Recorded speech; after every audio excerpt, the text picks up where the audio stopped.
In 1975, the United States military, with technological superiority beyond compare, withdrew from Vietnam. Why? A smaller force had used asymmetric tactics to defeat a superpower. Today, we explore how humanity could apply these same lessons to fight a civilization thousands of years ahead of us technologically. But first, let me ask you this. Why can David defeat Goliath? How did 13 wooden drones attack a Russian military base? The answer lies in one word that could save our species: strategy. Asymmetric warfare, historical lessons. Asymmetric warfare occurs when two sides have vastly different military capabilities. The core principle is simple: avoid direct confrontation where the enemy is strongest and exploit their vulnerabilities where they are weakest. Let's examine the Vietnamese model. The Viet Cong used what General Giap called coordinated fighting methods and independent fighting methods. Coordinated methods involved medium-sized attacks against important targets with surgical precision. Independent methods involved dozens of small-scale daily actions designed to destroy enemy morale and initiative. Here's the crucial statistic. One U.S. military study found that 88% of all engagements against American forces were initiated by the enemy. The Vietnamese chose when, where, and how to fight. They turned their technological disadvantage into a strategic advantage. The same principle applied in Afghanistan from 1979 to 1989, where Mujahideen fighters defeated the Soviet Union not through superior firepower, but through patience, local knowledge, and willingness to accept casualties that conventional armies could not sustain. Against aliens, this means several strategic approaches. First, exploit Earth's environment, our atmosphere, weather patterns, and terrain features that aliens might not understand as well as we do. Second, leverage our manufacturing capacity for mass production warfare. Third, use time as our ally. The longer the conflict drags on, the more logistics problems our interstellar visitors will face. Drone swarms, the weapon of the future. China alone produces over 1,000 military drones annually. In wartime production, we could potentially deploy swarms of millions of inexpensive drones, death by 1,000 cuts rather than attempting to match alien advanced individual units. Let me give you real-world proof this works. In 2018, 13 GPS-guided drones attacked the Russian Khmeimim airbase from 50 kilometers away. These were essentially DIY weapons that penetrated the defenses of a major military power. In 2019, 10 drones completely paralyzed Saudi Aramco, the world's largest oil facility. Current drone swarm technology enables multiple drones to work together autonomously, sharing information in real time to complete complex tasks. Swedish armed forces just unveiled software that allows soldiers to control up to 100 uncrewed aircraft systems simultaneously. The U.S. Defense Advanced Research Projects Agency demonstrated a swarm of more than 150 drones controlled by a single operator, with projections that AI-enabled swarms may include up to 1,000 drones within 5 years. According to Markets and Markets, the swarm intelligence market is expected to reach $447.2 million by 2030, with a compound annual growth rate of 40.47%. Studies show that swarming drones have the potential to increase the lethality of drone attacks by as much as 50%, while reducing the loss of drones to enemy fire by the same amount. The tactical advantage is overwhelming enemy defenses through sheer numbers.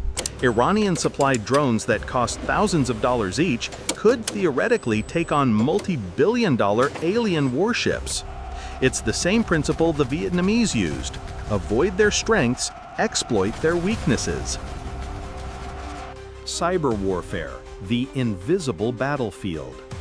Here's where humanity has a genuine advantage: 30 years of cyber warfare development and deep knowledge of Earth's internet infrastructure. Worldwide cybercrime costs are estimated to hit $10.5 trillion annually by 2025. If criminals can do this much damage, imagine what coordinated military cyber operations could accomplish. The cost differential is staggering. One cyber attack costs approximately $10 compared to $10 million for a missile. In 2025, the U.S. Department of Defense spent over $14 billion on cyber capabilities, with $6.4 billion allocated specifically to offensive operations. Cyber warfare is perfectly suited for asymmetric conflict. As one military analysis noted, cyber operations can act independently to influence foreign policy or combine with traditional kinetic actions as part of a joint strategy. Cyber attacks don't require a shared border with targets, can remain stealthy or deniable, and have the power to cripple critical infrastructures. Against aliens, our cyber warfare tactics could include satellite hijacking, taking control of their communication systems, GPS spoofing to corrupt their navigation data, and AI-driven malware that learns and adapts to their technology faster than they can patch it. The beauty of cyber warfare is that it exploits the same digital dependencies that make advanced civilizations powerful.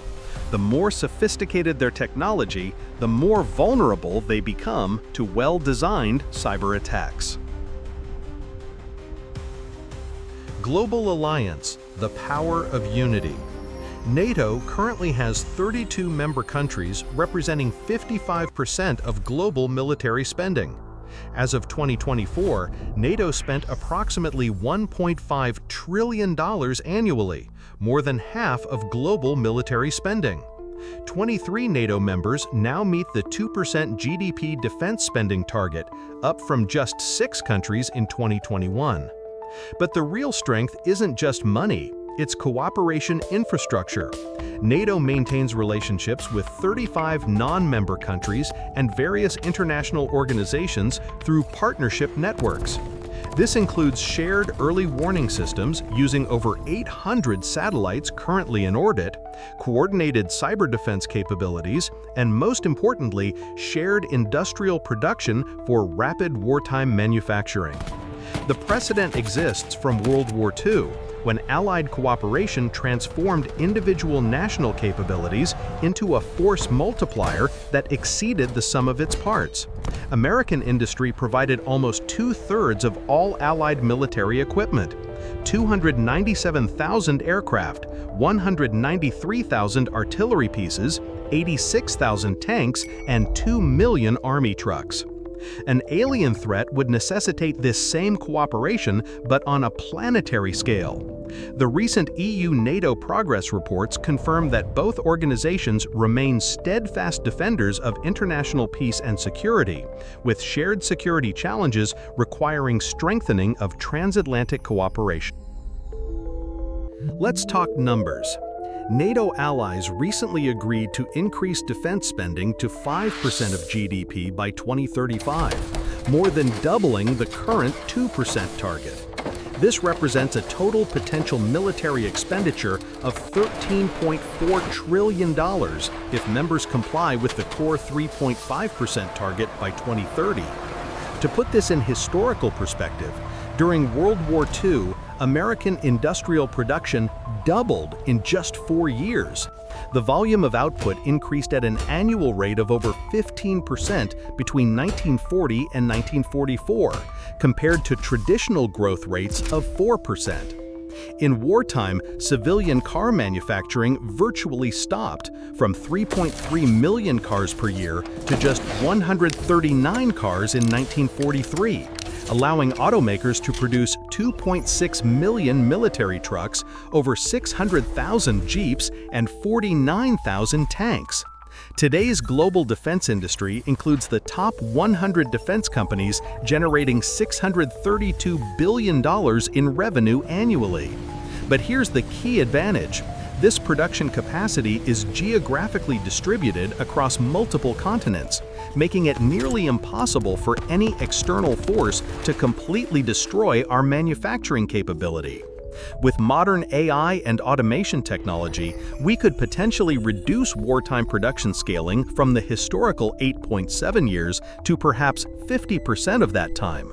The combination of distributed production, advanced automation, and global cooperation creates an industrial base that could overwhelm any opponent through sheer volume. Conclusion.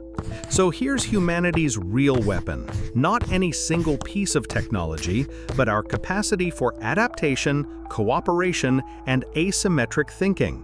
We have 80 years of experience fighting technologically superior opponents and winning through strategy rather than strength. Our advantages are clear. Proven asymmetric warfare doctrine from Vietnam to Afghanistan, drone swarm technology that can deploy millions of units cost-effectively, cyber warfare capabilities developed over 3 decades, global alliance structures representing $1.5 trillion in annual military spending, and distributed industrial capacity that can scale production beyond any historical precedent. The Vietnamese taught us that technological superiority doesn't guarantee victory.